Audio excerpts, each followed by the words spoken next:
जैसा कि हम लोगों ने पिछले क्लास में इसके बारे में जान लिया कि प्रकाश का परावर्तन किसको कहते हैं, इसके बारे में पूरी बात चर्चा हो गई। अब हमको जानना है कि कोई प्रकाश किसी बिंदु स्रोत से आती है, फिर वो टकरा के चली जाती है, तो जो आने वाला कोण है उसको बोलते हैं आपतित किरण, जो जाने वाला होता है उसको क्या बोलते हैं, परावर्तन कोण। यानी जो आता है उसको बोलते हैं आपतन कोण, जो चला जाता है उसको परावर्तन कोण। तो जो आने वाला कोण है उसको हम आई से सूचित करते हैं, और जो जाने वाला कोण होता है उसको आर से सूचित करते हैं। तो इसको हम समझने के लिए क्वेश्चन यहाँ पर लिखे कि प्रकाश की एक किरण दर्पण से 30 डिग्री का कोण बनाता है। क्या कह रहा है कि प्रकाश की एक किरण है जो दर्पण से 30 डिग्री का कोण बनाता है। दर्पण कहने का मतलब है जिससे प्रकाश टकरा करके मुड़ जाए, ठीक है। 30 डिग्री का कोण बनाते हुए किसी बिंदु पर आपतित होती है। तो कह रहा है कि परावर्तन कोण ज्ञात करे। तब क्या कर रहा है कि परावर्तन कोण ज्ञात करना है। तो परावर्तन कोण ज्ञात करना है तो इसके लिए सिंपल सा है कि हमने क्या किया, देख लो यहाँ पर एक परावर्तक सतह ले लिए हैं। इस परावर्तक सतह पर हमने क्या कहा है कि कोई बिंदु स्रोत से कोई प्रकाश आ रही है, कह रहे कि दर्पण से, याद रखना क्वेश्चन में पकड़ना है कि दर्पण से। तो दर्पण मतलब क्या, जो परावर्तक सतह है जिस पर प्रकाश आकर टकराएगी, ये हमारा दर्पण होगा। इससे वो दर्पण से कितना डिग्री का कोण बना रही है, 30 डिग्री का, ठीक है। और ये फिर टकरा कर जब जा रही है तो पूछ रहा है कि परावर्तित किरण कितना होगा, ठीक है।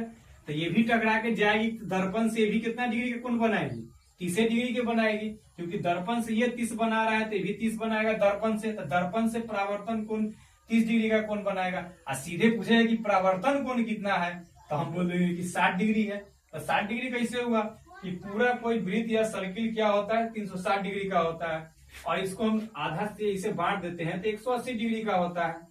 और यहाँ पर हम समझने के लिए क्या किया है कि दोनों जो आपतन कोण है और परावर्तन कोण, दोनों के बीच में हमने क्या किया, एक अभिलंब डाल दिया है। अभिलंब डालने से क्या हो गया कि 90 डिग्री का सिंबल है, ये 90 डिग्री का प्रतीक है। मतलब यहां से यहां तक के बीच का कोण कितना हो जाएगा, 90 डिग्री, और यहां से यहां तक का कोण कितना हो जाएगा, 90 डिग्री। बात आ रही समझ में, यहां से यहां तक का 90, यहां से यहां तक के 90 तक, पूरा कितना हो गया 180। बात आ रही है समझ में। तो हमने जब दर्पण से कोण जो बना है आपतन कोण का वो 30 डिग्री है, तो यहाँ दर्पण से परावर्तन कोण भी 30 डिग्री बनेगा। लेकिन पूछेगा कि सीधे इसमें क्वेश्चन क्या कर रहा है कि परावर्तन कोण ज्ञात करना है। यहाँ जोड़ दिया था ना कि एक किरण दर्पण से, तो यहाँ कुछ नहीं है, सीधे लिख रहा है कि परावर्तन कोण ज्ञात करे। तो परावर्तन कोण कौन हो गया, ये हो गया जो इससे और इसके बीच की है जो कोण है उसको क्या बोलेंगे, परावर्तक कोण बोलेंगे। आई दर्पण से परावर्तन कोण ये हो गया और सीधे परावर्तन कोण ये हो गया। तो हमारा ये कितना था, सिंबल 90 का था, तो 90 में से मतलब 90 था, तो 90 में से 30 अगर ये है तो ये बचेगा कितना, 60 है ना बचेगा। 60 में 30 जोड़ेंगे तो 90 हो जाएगा। तो यहां से यहां तक हमारा कितना बच गया, 60 बच गया। बात आई समझ में, ठीक है। अब आगे देखते हैं दूरी r बराबर दर्पण की वक्रता त्रिज्या,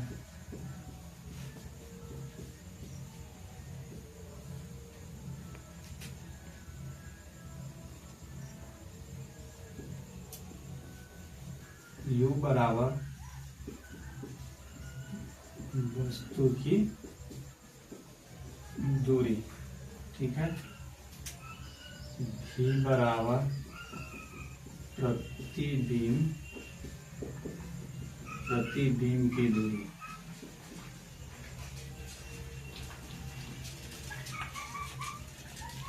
प्रतिबिंब की दूरी।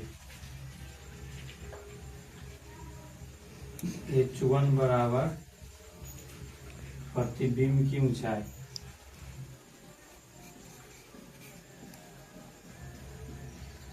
प्रतिबिंब की ऊंचाई, ठीक है। उसके बाद है m बराबर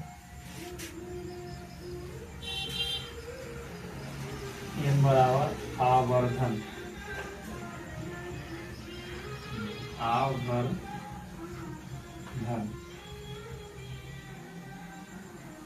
h u बराबर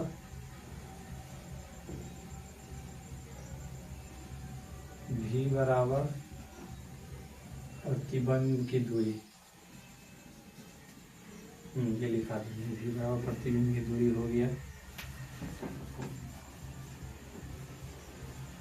u बराबर वस्तु की दूरी, m बराबर आवर्धन की दूरी। ठीक है, एक फॉर्मूला होता है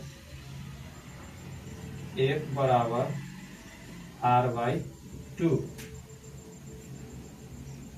दूसरा 1/v प्लस 1/u बराबर 1/f। तीसरा हो जाएगा m बराबर h/h0। ठीक, इसके बाद अगला हो जाएगा चौथा हो जाएगा m बराबर -v/u,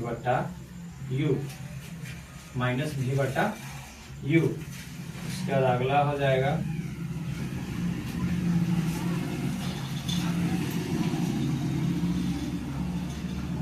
बस यही ना, तो इतना ही काफी है फार्मूला। इतना फार्मूला अगर हम लोग याद कर लेते हैं तो ये सब बनने की चांसेस है। जैसे कोई एक दर्पण है, ठीक है, तो अब कह रहा है क्या, प्रतिबिंब की दूरी। तो प्रतिबिंब की दूरी कहने का मतलब है कि यहाँ जो हमारा वस्तु है, इस पर के अंदर जो हमारा दर्पण के अंदर हमारा जो प्रतिबिंब बनेगा, तो उसके अंदर दूरी होगा ना प्रतिबिंब की, मतलब हमारा जो छाया बनेगा इसके अंदर, तो उसका कितना दूरी होगा उसके बारे में फॉर्मूला है। फिर यहाँ से हमारा, यहाँ से जो कोई वस्तु होगा उसी का नहीं, मान लो हम रख दिए मार्कर और ये क्या है, मिरर है, ठीक है, मतलब आईना है, तो इसका प्रतिबिंब कहाँ बनेगा, इसके पीछे बनेगा, आईना के जस्ट पीछे ही ना। हम अपना जो तस्वीर फोटो देखेंगे तो क्या देखेंगे, यहाँ हम ठहरा आईना यहाँ लिए, तो आईना के पीछे बनेगा। तो ये क्या होता है, जो पीछे जो छाया बनेगा, जो चेहरा नजर आएगा जो कोई भी चीज का, तो वो क्या हो गया, वो प्रतिबिंब हो गया। और ये क्या हो गया, वस्तु हो गया। इस वस्तु का प्रतिबिंब इसके अंदर बनेगा। बात आ रही समझ में?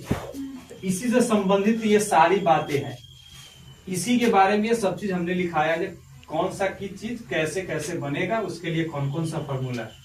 ठीक है, तो ये सब हम आप उतार लेते हैं, उतार लो या स्क्रीनशॉट ले लो, उतार लो। उसके बाद नेक्स्ट वीडियो में हम बताएंगे कि कौन वस्तु अगर दर्पण पर है या वस्तु का प्रतिबिंब अंदर है, तो कौन वस्तु हमेशा माइनस में ऋणात्मक होगा, प्रतिबिंब हमेशा ऋणात्मक होगा। इस सब के बारे में नेक्स्ट वीडियो में, नेक्स्ट क्लास में हम लोग क्या करेंगे, इसके बारे में हम पूरी चर्चा करेंगे। कौन सा वस्तु इधर होगा तो क्या होगा, उधर होगा तो क्या होगा, इसके लिए कौन सा फॉर्मूला आएगा, उसके लिए कौन सा फॉर्मूला आएगा, ये सब की बात अगले क्लास में अगले चर्चा होगी। ठीक है।